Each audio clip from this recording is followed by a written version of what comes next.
If you are in a fantasy football league in 2023, this will help you. Millions of dollars were won last year using one key strategy. Now let's talk through the 5 elements of the strategy and how you can apply it in 2023. The first element is to take advantage of false narratives such as injury-prone players. Last year, Saquon Barkley was being avoided and fell into the second round because he was injury-prone, even though all of the doctors were saying he would be fine. And that's exactly what we saw. Saquon goes from having injury-riddled seasons the previous 2 years, 7 points, 11 points per game, to last year going back to being a top 5 running back. So how can we take advantage of this for this year? Well, one key player that stands out is Breece Hall, who also is coming off of an injury very similar to Saquon's. Because Hall tore his meniscus and he had an ACL tear, which is similar to what Saquon had done for his knee. And he did it at a young age of just 22 years old, actually younger than when Saquon did it. And as you can see right here, this is an injury that takes like 10 months to recover from, 9 to 10 months. So week 1 should be in the cards. That's 11 months away. But then also players with favorable post-injury performance outcome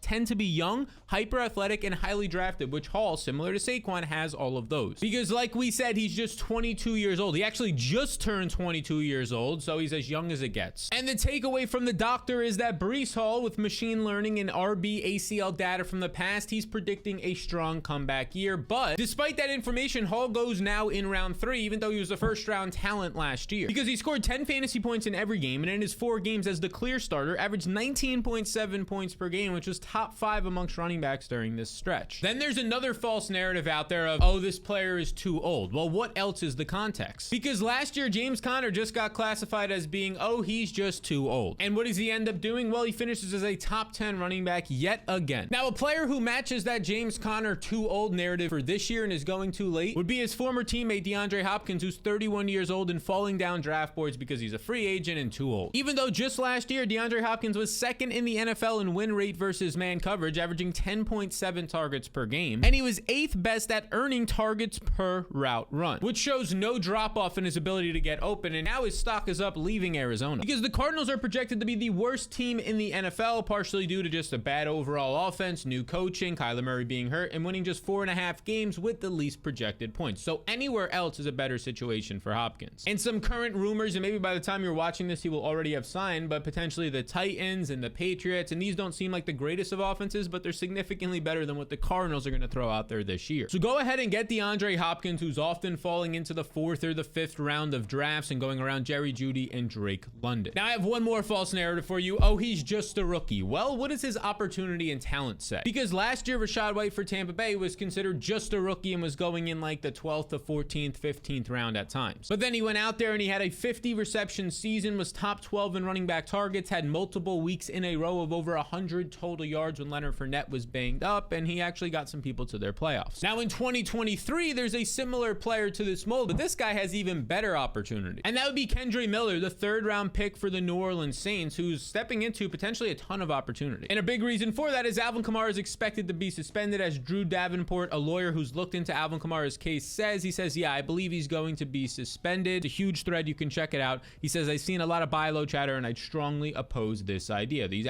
expectation is maybe like 6+ games, which would mean that Kendre Miller for those games has a lot of chances to take on a larger workload, which he did just 1 year ago in college when he put up basically 1,400 rushing yards, over 100 receiving yards, 1,500 total yards. Now his major competition would be Jamal Williams, a veteran running back who signed a 3-year, $12 million deal this offseason. Nothing crazy there, just $4 million a year. But Williams is a big locker room guy, somebody that coaches like. He protects the football, and he just led the league in touchdowns. But a lot of that was a little bit lucky. He had a ton of 1-yard touchdown runs, so basically didn't do too much work to get there. He was actually not that efficient last year. He was just 50th in yards per touch. And this is exactly where Kendre Miller can take over and be more efficient like he was in college, giving him some opportunity. So consider him right now as the running back 44 in drafts. He goes in a range of a lot of guys who have potential, Jalen Warren, Tank Bigsby, but there's a chance Miller actually starts the season as the RB1. Now we get into the second part of our strategy, and that would be draft structure. And what you're looking at right here is the ideal structures the last 2 years. This is 2021, and the right-hand column is 2022. So if you started your draft with wide receiver in 2022, you had a 21% chance to win and advance into your playoffs. Running back,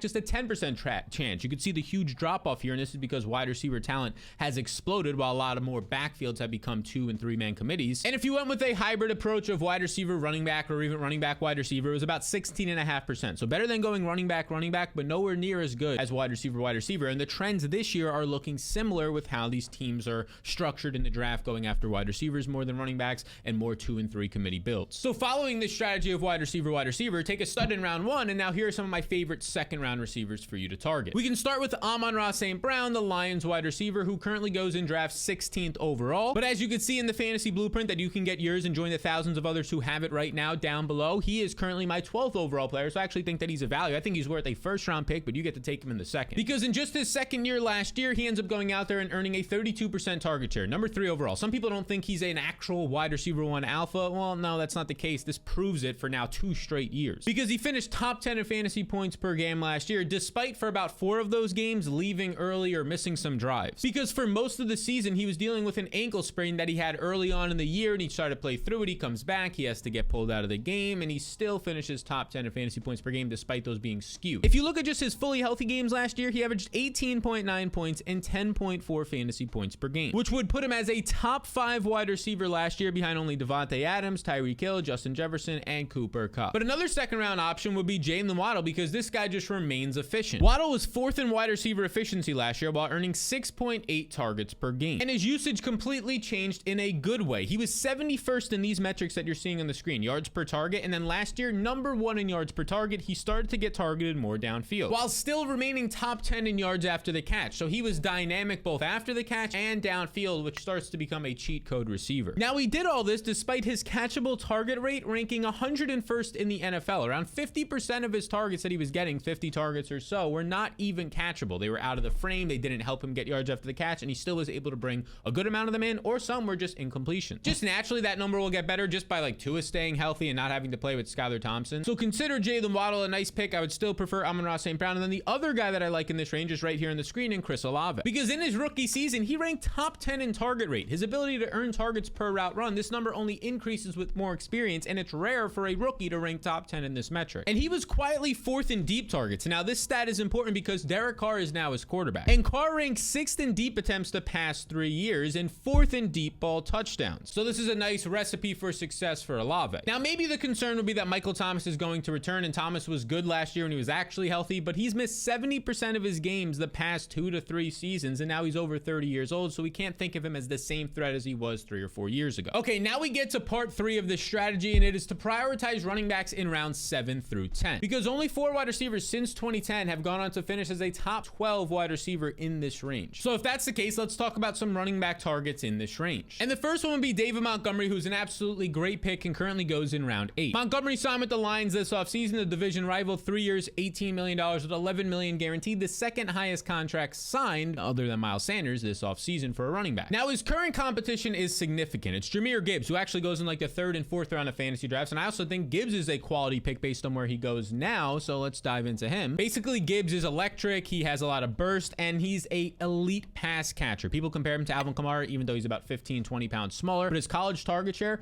15%, about 14.7% according to Player Profiler. That's 93rd percentile, borderline top 5% of all time. So Gibbs will surely have the advantage in the pass catching realm, even though Montgomery is still capable there, because he ranked top 15 in receiving yards, top 10 in running back efficiency last year. He had over 1,100 total yards last year, and he's just the bigger back, which will lead to him seeing more red zone usage, being about 20 pounds bigger, even more than Jahmyr Gibbs. So definitely consider Montgomery at the price discount. He goes as the running back 26, often in round 8, sometimes in round 9 of drafts. And then definitely consider Antonio Gibson, who also goes in this range. He's often taken in the 9th round. And right now he's starting to get some pub saying that his head coach wants to see him more involved in 2023. This is all coach speaking. I don't know how much we can trust Ron Rivera since the past years of giving us Antonio Gibson hype, but it looks like Antonio Gibson's actually healthy right now. And that's significant because that basically wasn't the case last year. So if you want to point and say, oh, he wasn't good last year, well, we'll talk about some ways that he was good, but overall he wasn't great. But that's because, look, he dealt with multiple injuries from June before the year started all the way throughout the year in November and December. Concussions, knee sprains, foot fractures. He played through a fractured foot. But I mentioned he was actually good at what he's known best for, receiving. He was a receiver in college, remember? Because last year he ranked 3rd in PFF receiving grades for running backs behind only